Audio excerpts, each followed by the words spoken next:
Hi, I'm Dan from Grillstream, and today I'm going to be showing you how to attach the side burner controls to your new Grillstream Gourmet Barbecue.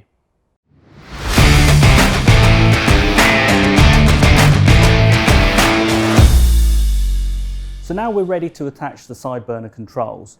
Now I've pre-installed the side shelf. If you haven't done this already, consult the previous video and that'll show you exactly how. The process is the same whether it's a side burner shelf or a plain side shelf. Okay, now in the instruction manual this step might look a bit complex, but it's really not. I'll run down what we're going to need for it. First of all, we've got the circuit board, and this has got a front and a back. The front is with the circuits and the back is smooth. We also have a top and a bottom. The top is with the switch. This is what's going to turn the lights on, and we've also got the wire at the bottom. Next up, we've got the cam, and this is flat on one side, concave on the other, and with a flat piece at the top and a curved piece at the bottom. We've got a couple of bolts to hold the hose in place, and then we've got the control knob itself.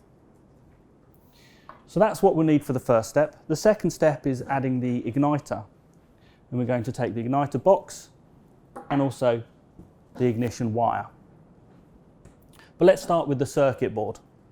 So like I said, we've got a top and a bottom.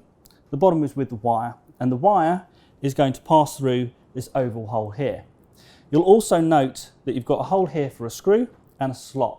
This corresponds with the same that's already installed here. So we're just going to pass this through. And then making sure it all lines up, the holes and the slots, push it in place until we hear a little click. Now you'll see that there is a wire here, and that's what we're going to attach the wire from the circuit board to. But we're going to wait until we've installed everything before we do that. The next step is installing the control spindle. Now you'll note that there's a flat piece here, and that's the top, and then the curve is at the bottom.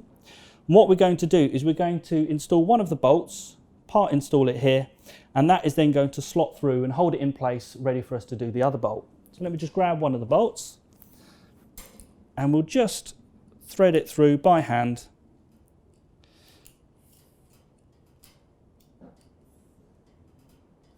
And you want to leave enough gap that it can go through here and the control panel there. So we're going to pass it through from the back.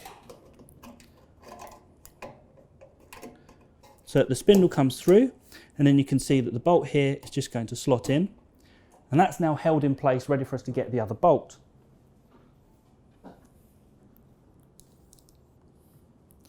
And going through the hole here, just going to make sure it's all lined up.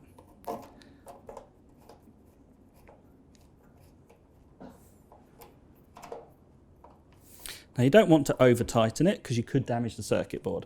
So just make sure it's nice and secure, and then we'll tighten up the other bolt. Right, so that part's done. We now need to install the cam. So we have the flat side to the front, the concave side is going to the barbecue, and we also have the flat piece at the top, and that's going to thread over the control spindle. Now as we're doing this, we need to make sure that the switch is lifted up, because this is what's going to start and switch off the light.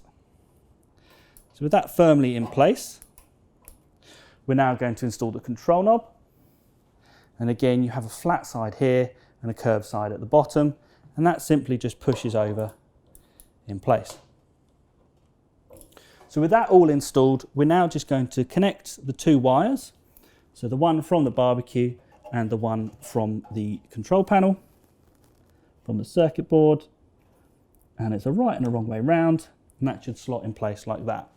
So that's the control knob fully installed. The next thing we're going to do is the igniter box. So you have the ignition button here, and we're going to unscrew this,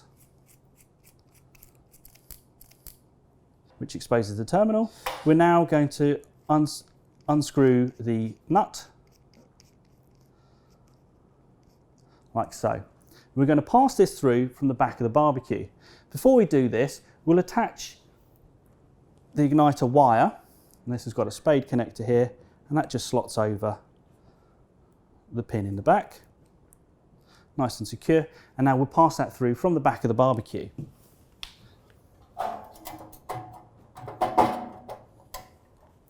So with that through, we're now going to reattach the nut.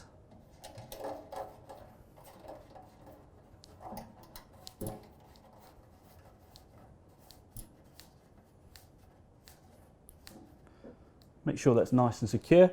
And then with the terminal exposed, we're now going to put in an AA battery. Now the negative side is first, positive side facing outwards, and then we're going to screw back on the ignition button. And that's the side burner controls installed, ready to put the side burner in the side shelf. And we'll look at that in the next step.